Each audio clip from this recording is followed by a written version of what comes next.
Welcome to Hiraeth, the home of modern Welsh politics. Before we start this evening, I just want to say that it's me, Kerry Davis, cheering the pod, as our regular host Matt is taking some time away after the sad passing of his mum. We here on the pod and our listeners are wishing you all the best, mate. Take care. The Wellbeing of Future Generations Wales Act 2015 is now in its 7th year and into its 2nd commissioner. It's a big part of Welsh civic life, whether you've heard of it or not. The Act requires public bodies in Wales to think about the long-term consequences of their decisions and to act in a way that promotes the well-being of future generations. It also establishes 7 well-being goals for Wales: prosperity, resilience, healthier, more equal Wales, Wales of cohesive communities, vibrant culture and a thriving Welsh language, and a globally responsible Wales. It is the first law in the world to put the needs of future generations at the heart of decision making. Or does it? Joining us this evening to talk through this potentially transformative legislation is Derek Walker.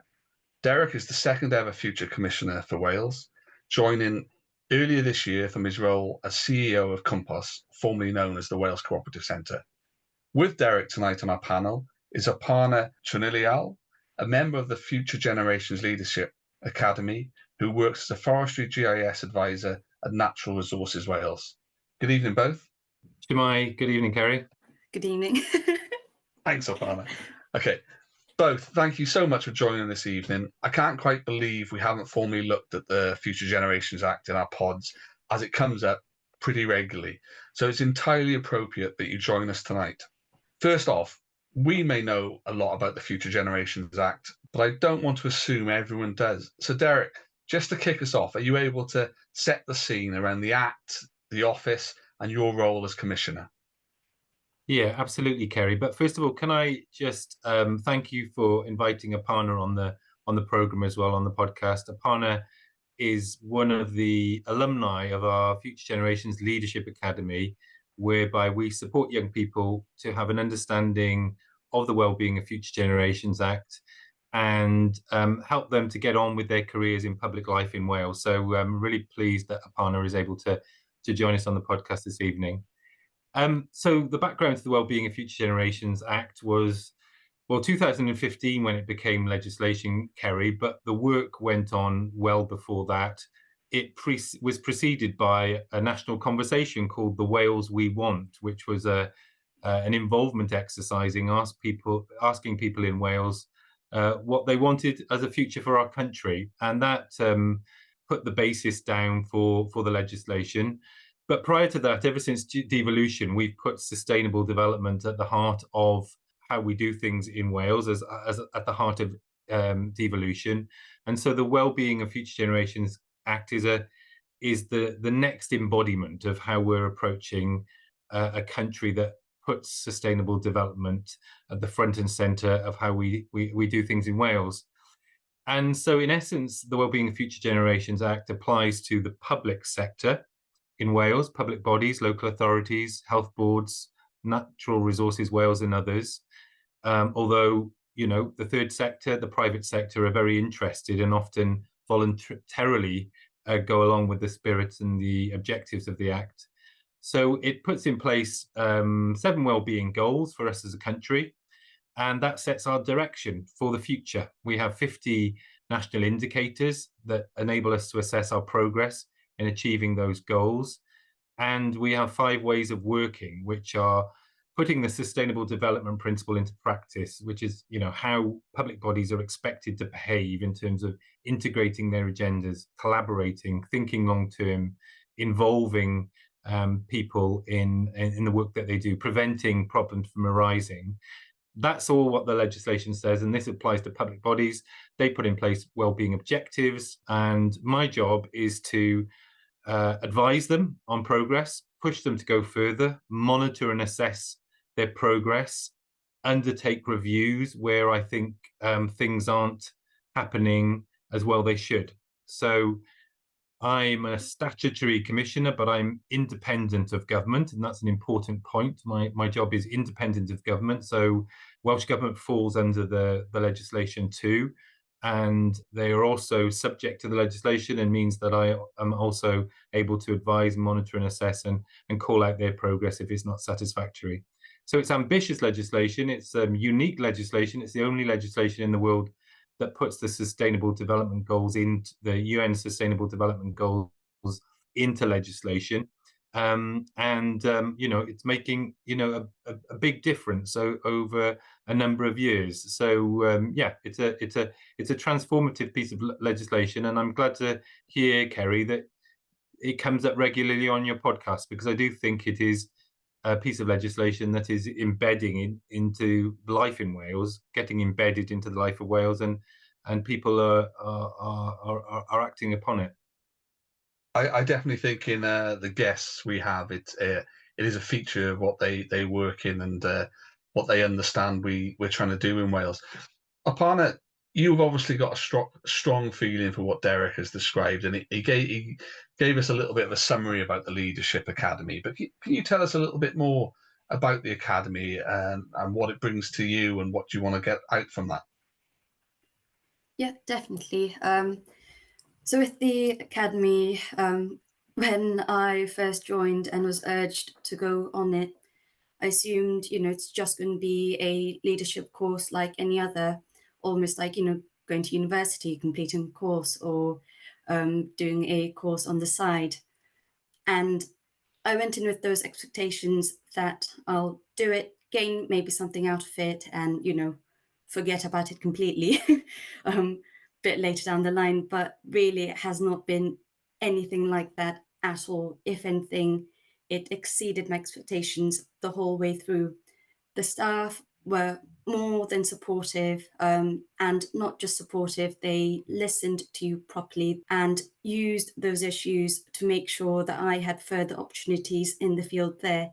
I think the best part was not just me gaining a lot out of it, it's seeing other future leaders, seeing that, they also hold the same opinions and views as me, but in their own little sectors. And now at the end of it all, so although I've graduated from the Academy now, it really hasn't ended at all. My entire Academy is there every step of the way.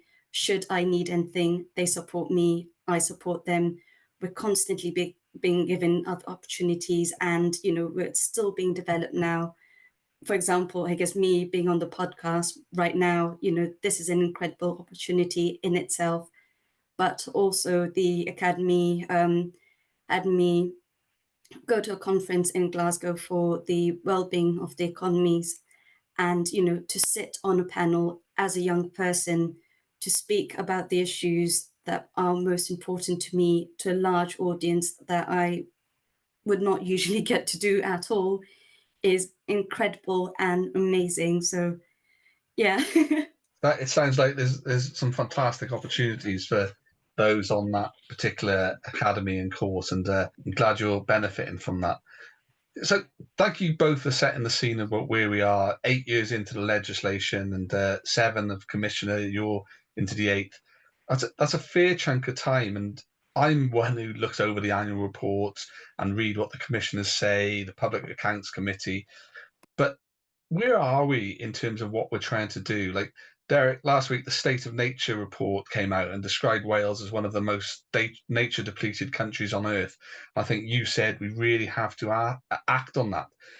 Where are we in reality now, 8 years in with this legislation? Are we making real progress? Are we moving in the right direction? Yeah, it's a great question. I think we're making some progress, but we're not making good enough progress.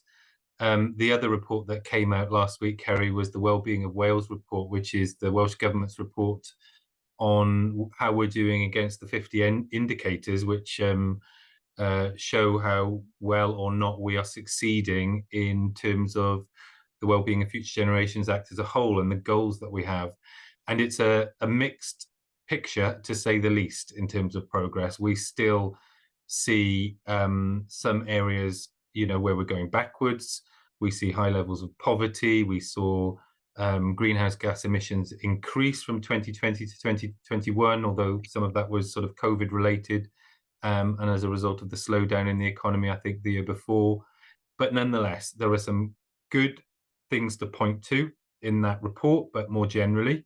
But we're not seeing enough of them, and we're not seeing them widespread enough. So, perhaps the most cited example, I think, of the evidence of change that's coming about as a result of the Wellbeing of Future Generations Act is perhaps in the area of transport policy, very topical at the moment with the 20-mile-per-hour issue dominating in the headlines.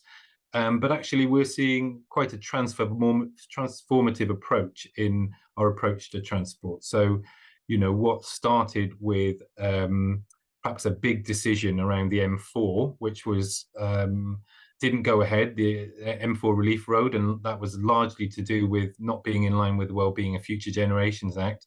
We're now seeing a big shift in transport spending, so a lot more being spent on public transport and less on roads, more on active travel, cycling and walking, than we'd had done previously. So, and the 20 miles per hour zone is part of that. It's about safety on our roads, but it's also about making our roads safer for people to cycle and walk on, and be undertaking active travel modes. So all of this is the kind of change, the transformational change that we need to see as a result of the Wellbeing of Future Generations Act. But that's got to lead to outcomes for people. So, that's process, that's policy changes. But are we seeing journey times on public transport getting better? Are we seeing people using public transport more, or cycling and walking more as a result of these changes? Are we seeing better air quality levels as a result of that? These are the type of things that we need to get to. It's not good enough to stop a road. What we got to do is, change things so things improve for the citizens of Wales. So it's excuse the pun, it's a journey that we're on, and we need to see it through until the benefits for the people of Wales start to come through as well. Aparna, do you share that kind of view of where we are in Wales, but we are making progress, but there's still a long way to go? Yeah, so I came to Wales in 2015 for university, to do my undergrad at Aberystwyth University. And as someone who did not drive, I relied on public transport a lot, or, for everything. And since then, so there have been small improvements within public transport itself. The trains themselves have improved greatly. But as Derek said, there does need to be a lot more improvement. Me, as a young person, was more than happy to, spend a bit longer on the road, whether it's on the bus or the train. But we need to, acknowledge the fact that it may not be possible for someone who's disabled. They may not be able to, spend as long on public transport as I can. So in those little bits, it does need to improve. It does need to become more accessible so people can get around more easily. It is unfair that for someone, it will take them, 7 hours to get from Cardiff to Aberystwyth, which should be a fairly short journey. I guess the more we use public transport, the better, and the quicker we can probably get there, rather than relying on cars. Because if more people rely on cars and are constantly using their own mode of transport, you're not going to see those changes, because these people then, will not be demanding more changes within the public transportation system that, will not affect them at all. So it's getting people off the road and getting them to use the public transport. But as Derek said, it does need to improve. Yeah, I think we can agree on that. We've done some transport pods which cover quite a bit of what you said there, and the old Aberystwyth to Carmarthen railway line is always a favourite topic of mine. But you both mentioned there, we focused on transport there, and it is topical, and we couldn't really go by this week without mentioning the war on motorists, as it seems to be, and the 20 miles per hour limit, or blanket even if you're a certain demographic in Wales, in urban areas. For me, I think that's good policy making. It's using the act as it was designed to be used, Derek, for that kind of long-term public good. Do we think that's now becoming embedded in policy making in Wales? It's becoming embedded in many places, but not in enough. So over the last 6 months, I've been speaking to all the leaders of public bodies in Wales and others in other sectors, but also in other parts of the public sector, to get an understanding of where we're at. You see, usual thing, you see some really good, far-sighted practice, and you see some poor practice. And what we need to do is make the good practice, common to every public body. So, people get this legislation, people get the need for long-term thinking, the public gets it, the leaders get this. But the biggest reason that gets put in my way when I talk to people about it is, how can we focus on the long term when we've got big problems facing now? We've got huge queues outside our hospital, big waiting lists, for example. You can't possibly be expecting us to look long term when we've got these problems. Well, it was ever thus, wasn't it? There was always huge problems to be dealing with. And the truth is, we have no choice. We have to look at the long term as well as looking at the short term. We have to find the win-wins. People are fed up with sticking plaster approaches to policy, which means that we just need to sort out the futures, the problems further down the line. People want public servants to look beyond the 5-year political cycle and look to take the right long-term decisions. And so overwhelmingly, what I've heard from these conversations that we've been having is, people want help with the how. They understand the why. They understand why we've got the legislation. They need more help with the how. How do we go about doing this? And what help can you provide us? So that's going to be one of my big focuses, Kerry, when I sort of launch my new plan for my term in November, because that's an overwhelming theme that's come through the conversations that I've been having. A little bit of a hint of what's to come there. I can't remember, what is it when it's breaking news, as it were. Upon it, you're probably more familiar with the Act and what it aims to deliver than most, having gone through the academy. You also work for one of the bodies that has to follow the Act. How do you think that the public bodies are working in that way? One of the things I didn't mention in the introduction was the five ways of working approach, which Derek touched on. And I always thought, when I was working in this area, that was kind of integral to what we were doing, about that getting collaboration, integration, involvement, that long-termism. Do you see that in your day-to-day work with NRW? I work within the forestry department, so we maintain the Welsh Government woodland estate. And in terms of the 5 ways of working, I wouldn't say we are 100% there. I don't think any public body is there at the moment. But the way we are working, the way we are collaborating, I most definitely think that is slowly increasing and becoming better. For example, just recently we launched the Natur campaign, which is a Wales-wide campaign talking to the people of Wales and asking them what nature means to them. And it's not, someone sitting in the Senedd deciding on policies or deciding what the people actually want. Conversation is asking the people what they would like. And they themselves have said that, they would like the gap between the government and public bodies and other organizations to close, for everyone to work together. And we have this now, it's not something that we have decided. It's not something that the Act has decided. It's something that the people have decided. And that's something we need to realize, that at the end of the day, everyone is actually after the same thing. Everyone wants the same thing, which is to work together for an end goal, which helps everyone overall.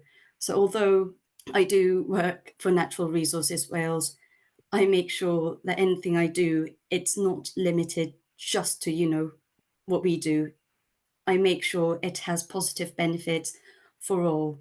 So if I'm out and about and someone doesn't quite understand why we have got a particular forestry operation in place, I provide them with the information, but mostly I listen. I listen to the worries. I listen to them and understand any feelings they may have towards it. Usually it's fairly negative, but by the end of the conversation, we do come onto neutral grounds for why we do certain things. And I think if all public bodies start doing this more and more, we will get there. But for now, I think we do have a long way to go. A lot of progress still needs to be made, and more public bodies actually need to talk to each other, because at the end of the day, we all truly want the same thing. Yeah, no, I think it's obviously a work in progress in the early days, but it's good to know your approach and that of NRW is moving in that direction. Derek, you mentioned a little bit earlier that you spent the first 6 months of your term understanding what is happening and looking to the future, and you're publishing a 7-year strategy this autumn, which we had a little scoop of earlier. And I don't want to preempt exactly what else you're going to publish, but perhaps you could talk about what you found out in that kind of discovery phase of your time as the commissioner. I know that you've spoken about food resilience several times. We talked about transport as well. Are there any other areas which really jumped out in that kind of 6-month talking phase you've had, which you may well look to focus on? Yeah, I can give you a little bit of flavour what's come up, and we are finalising the plan as I speak. I guess a number of things. I talked about, focus on the implementation being, a key part of this.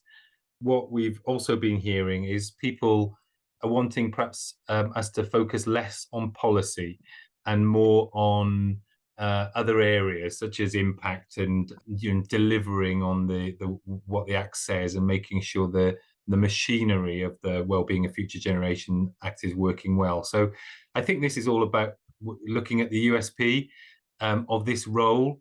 There are lots of organisations out there, including ones I've worked for previously, and think tanks and academia, that can put lots of policy recommendations together for government and local government and others. And people, are inundated in these policy recommendations.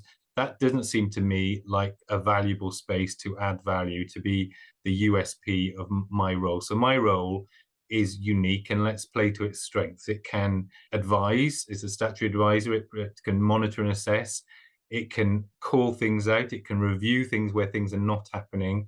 It also has some significant soft powers, in terms of convening, so bringing people together to get people around the table to find solutions and to make things happen in areas where that's required. It can put a spotlight on those sorts of issues, particularly the long-term issues that perhaps others are not giving enough attention to.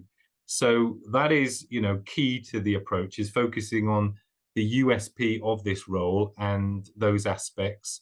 I think the other thing to say perhaps is I'm going to have to prioritize. So you could cover anything under the scope of the Wellbeing of Future Generations Act. It's so broad that, any subject is in scope potentially. And my strong belief is that if I try and do too many things, I'm not going to get very far very fast. So I am going to focus on a number of key missions, and the mission approach we're taking is because we're focused on outcomes. So what is the outcome we want to achieve? And what are the activities that we can undertake within that USP to make more of that happen? So that we'll have a few missions that the office will focus on for the next few years.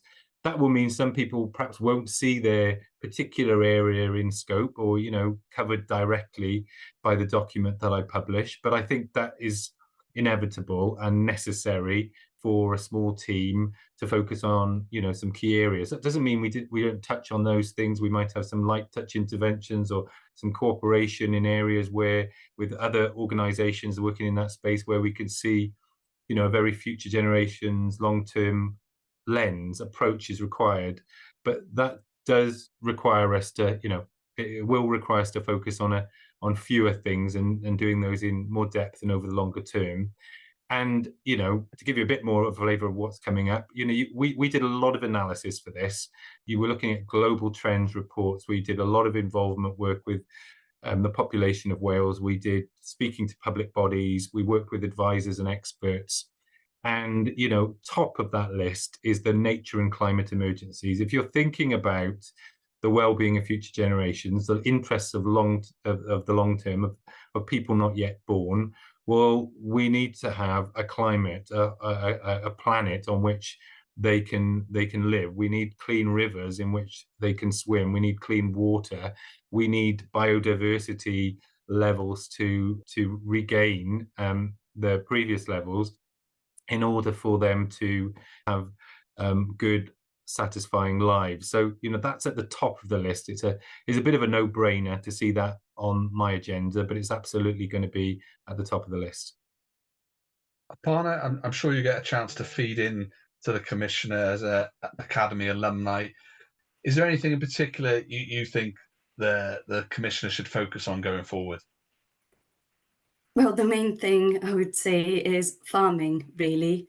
I'm sure I'm about to make a lot of people very angry, but one thing we need to remember is despite everything NRW and the Welsh Government are doing, the land that we own is very little compared to the entire landscape of Wales.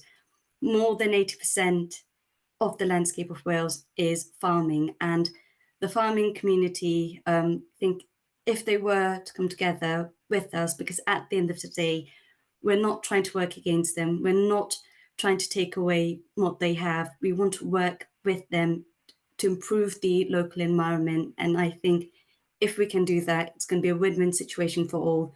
Not only will they have a sustainable farm that they can then pass on to their children and then their children, but also we can increase biodiversity, we can increase water quality, and it's a whole effect in the end, a whole domino effect in the end, which will keep going on, and there can only be more positives. So yes, Derek, if there's one thing you can please do, then please focus on the farming community, protect our landscape, protect our rivers, because they need us now more than anything else. Thank you, Aparna. That is going to feature. We are going to have an area of exploration around food, which obviously covers farming, but the whole system, because food covers, I think, all of the well-being goals. It's what we eat. It affects our health. As you've said, how we grow it. It's part of our economy, the farming economy, the rural economy is really important, and we need to strengthen that. But some of our farming practices are damaging our rivers, causing pollution, killing our fish. So we need a significant change in our approach to food. And so because it's a system issue, or systems issue probably in terms of food, lots of systems at play there, we need to think about how all this connects and how we have a food policy for Wales that is fit for future generations. And we don't have a food strategy or food policy in Wales at the moment. Some of the public bodies that we've been speaking to have increasingly put food on their agenda as something that they want to look at. Often it's around buying local food, but it's also around food poverty and people not being able to afford food. And so it's being given more attention, but not by enough public bodies and not by enough organisations. So we are going to make sure food is firmly on the agenda as a way of looking at one particular all-encompassing area that covers all aspects of the Wellbeing of Future Generations Act, and see how we can make some significant change. And so our food system is fit for the future. So thank you, Aparna. Great points, and don't worry about making people angry, Aparna. I think it's the discussions in Wales which we're short of. And as someone from farming stock and still tinkering on a farm in the Welsh Marches, I think the idea of having sustainability in farming is only a good thing. I think that will be recognised by the industry.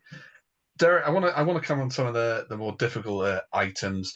So the Public Accounts Committee has looked at not just the Future Generations Commissioner, but it reviews all the commissioners. And several of its conclusions and recommendations jumped out at me from the report in April of last year.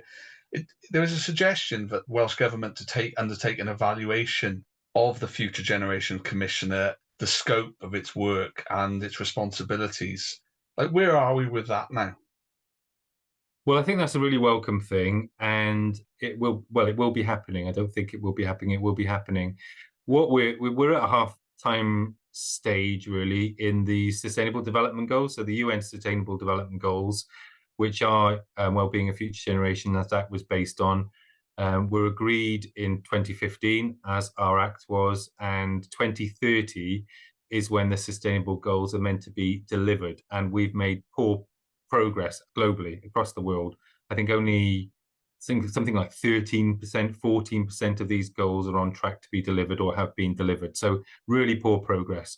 Anyway, I mentioned that because we're aligned really to that timescale, and my understanding and my expectation is that there will be a post-legislative review of our legislation over the next couple of years to understand how the legislation has worked and how the role of this office as a commissioner has worked as well, so we can learn from what's worked and what hasn't, and make changes as necessary, and then also prepare for 2030 when the Sustainable Development Goals are likely to change as well. So it's a good practice review of legislation that is planned. It's currently being scoped within Welsh Government, as I understand it. I'm sure my team will be closely involved, but at the moment the planning is being done to think about how that can be best delivered as a piece of work. Yeah, I was interested to, because I couldn't find much on what had happened, because I know the recommendation was to have that evaluation complete by the time you were in post, but I couldn't really work out exactly where it was. So thanks for clarifying that. And sorry to put another awkward question in there, but blame the Public Accounts Committee, which is one of my favourite go-to committees when you want to find out what's going on in Wales. But their number one conclusion was that the Welsh Government should provide greater leadership and clarity around how the different bodies interact within the context and framework of the Act. And I think that is really a crucial aspect of what we're trying to do. Is that going to be caught up in the work you just alluded to, or do you think we are making progress in that area from that particular recommendation? Yeah, I think we're making progress in that area. That's a separate point that's being made.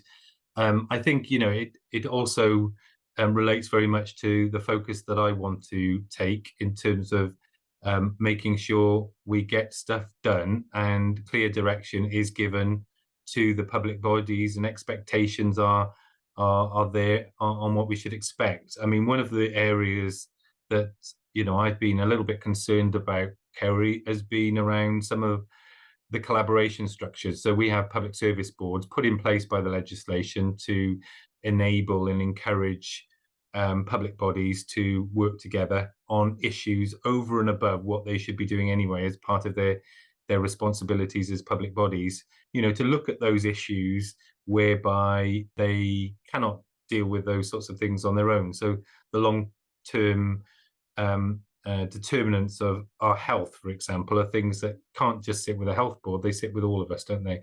So, I've seen some really good practice amongst the PSBs, and I've seen other PSBs which are, operating in a way that is about sharing information between the public bodies, which is not a bad thing to have happen.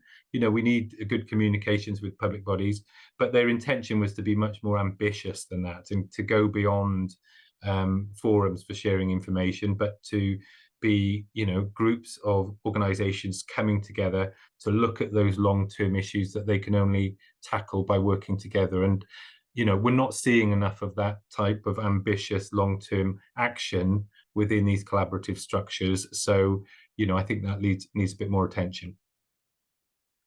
Aparna, I don't want to drag you into Public Accounts Committee conclusions or recommendations. So one of the areas I'd like you to comment on is whether Wales is making that difference in the world or not. I think this legislation it's certainly seen to be trailblazing around the world, and people are noticing and they are wanting to listen to the Welsh story. And do you see others following suit with an act or legislation along the lines of what we're doing in Wales around the globe? Yeah, definitely. With anything, it has to start somewhere.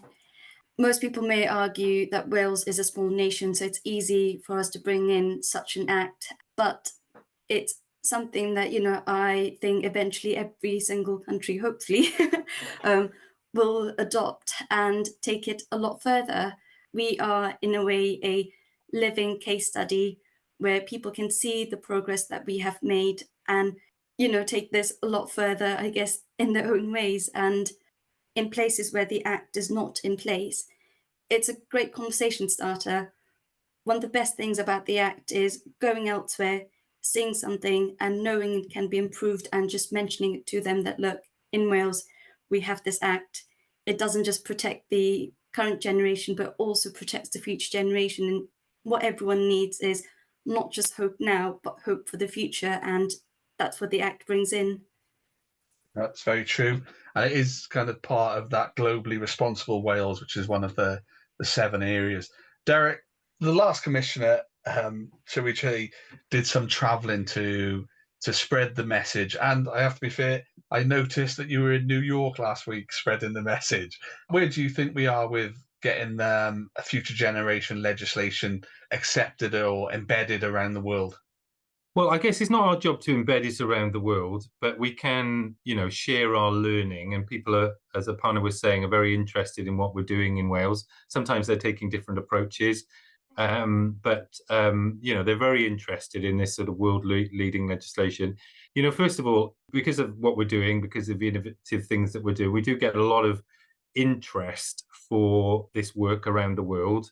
And, I'm regularly doing podcasts or meeting people coming to Wales to tell them about this legislation so that they can hear about our experience and we can be open and transparent about, what works and what isn't, so that they can take that back to their own countries.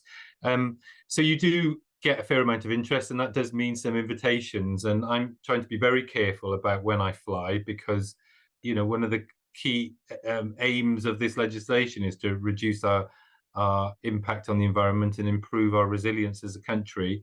So I'm being very careful about taking those decisions and have turned down a number of them. But one of the opportunities that came up last week that I thought about very carefully was I was invited to speak at a conference about our work organised by Arizona State University, and also to meet with officials from some of the UN agencies, including the UN, during the SDG conference last week, and to talk about what we were doing in Wales and to share that experience, but also to learn from what's been going on around the world and to bring that back to Wales. So because of the number of opportunities to speak to people, there was a lot going on in New York, and I took the call that those things couldn't be achieved by not being there. And it was an important and useful few days, which was paid for by Arizona State University, but also I think important and useful information that can be brought back to Wales. So I was bowled over a bit, Kerry, when I got the job,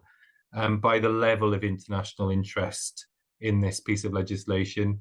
At the UN level, they are looking at a special envoy for future generations based on the Wales model, and that's part of what I was talking about last week. So that is pretty special. That is a soft power for our nation. That's the opportunity to, talk about Wales to the world, raise awareness about what Wales is doing, and link to wider objectives for Wales in the world. So, it's a great asset for our country, this legislation, and we should use it to best effect to meet our goals and to achieve what we want to achieve as a country.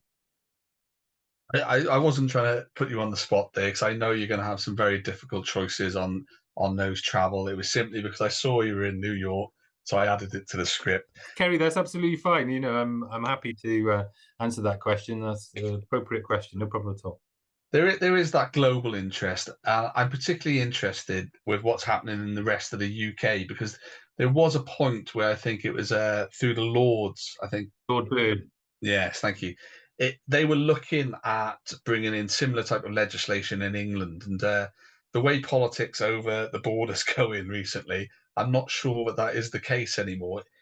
Are any of the UK home nations looking to do something similar? I'm hoping to meet with Lord Bird in a couple of weeks, actually, to understand what the situation is within England. In Scotland, they're taking a slightly different approach to us, but they've been looking at what we've been doing with interest.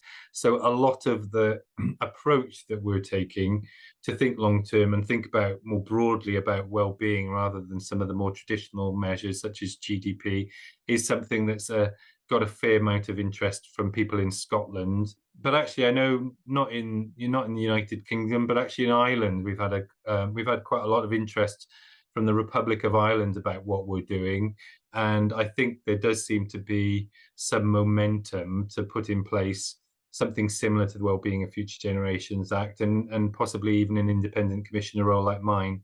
So the approach in Scotland, England, and Wales are different. But nonetheless, there is some overlap and some commonality to the types of approaches that we want to take. And, it's not surprising. It's common sense that we should be thinking about the long term, and we should be thinking about the well-being of the population as, fundamental to how we do our politics and how we do our governance. So there's not just one way of doing it. There are lots of different ways from which we can learn in Wales too. Aparna, we're drawing to a close, and Derek has mentioned several times in the pod the report which was published last week, and it was a very mixed bag, I think it will say. But one thing which struck out to me, because it's of particular interest, is that the report found that children and young people are struggling most since the pandemic, with a decline in life satisfaction and low level of sport participation. As a young person who's experienced university life in Wales, I hope Aberystwyth treated you well. I'm sure it did. But is there anything in particular you think we should be looking at in that kind of area to address that kind of youth outlook on life? Yeah, definitely. So I do think we need to get more young people out in nature and connected to nature. Because of my interest in the outdoors, I've always found a way to get myself on the top of a mountain or, on a river. But as someone with keen interest, it's easy for me to see what's actually out there. But many young people, especially from small communities, especially from rural communities, in poverty-deprived areas, they probably face a lot more anxiety than I do. And one way to address this is to get them out, to show them that, nature's not just there to reach environmental targets set out by the Welsh Government or the UN. It's there for them. And once they are out there, once they can interact with it, not only will increase their well-being in terms of their health, but this extends to their physical and mental health, but also it can form a sense of community, meeting other people out there.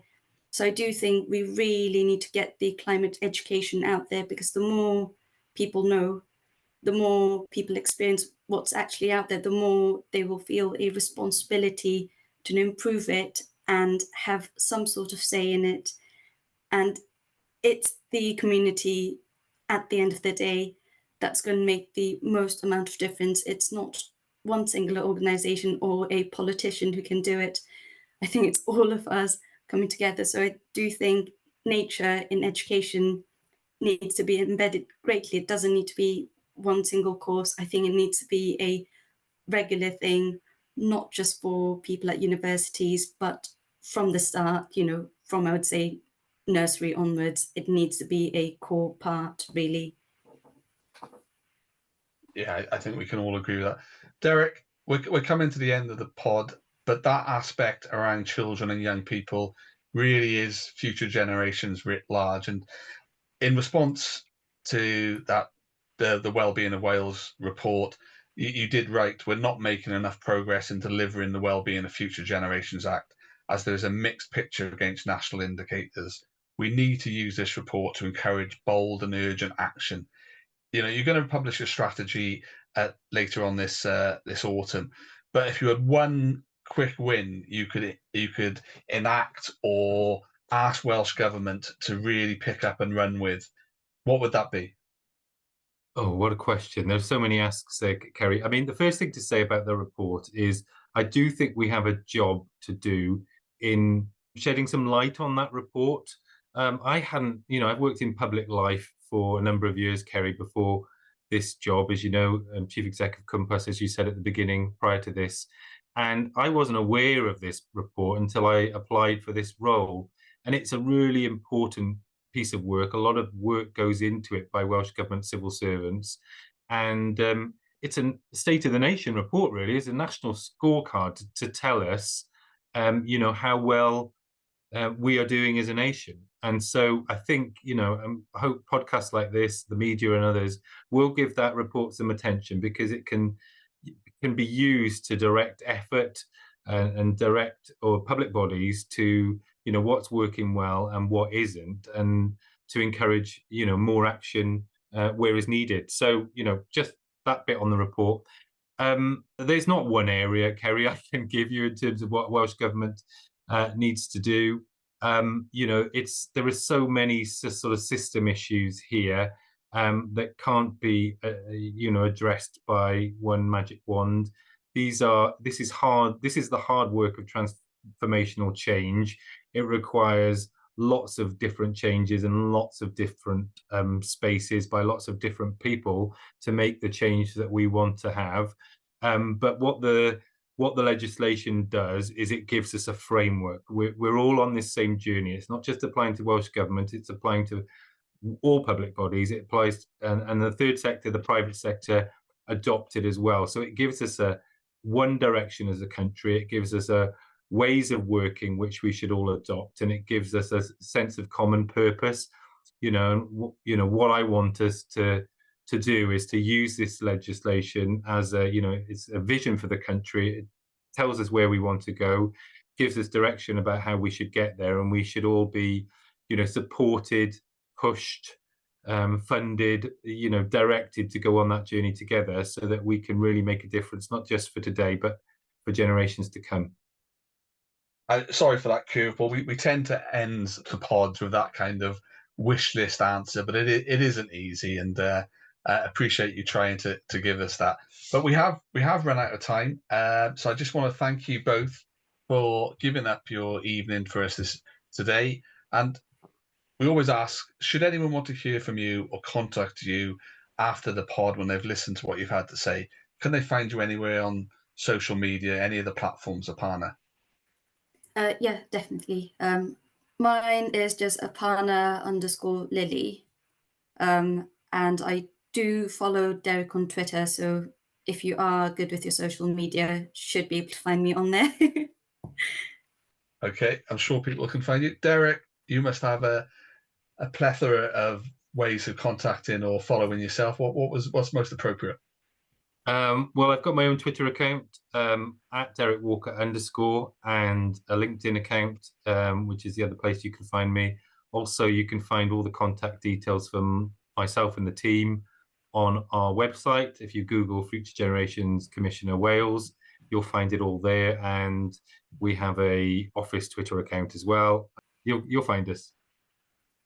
Now, as our usual host Matt isn't with us tonight, it'll be me. So I just want to say thank you everyone for joining. If you want to hear more about what we do, please find us on the various social media links. We're on them all, including, after some recent conversation I've had lately, on Mastodon. Thank you for listening this evening and your continued support. If you enjoy what you hear and you can support us with your wallet, find us at patreon.com/heroipod. Or if you would just like to find out more about our podcasts, go to walespolitics.com. Thank you for listening to Hiraeth. If you like what you heard, please don't forget to subscribe, rate and review.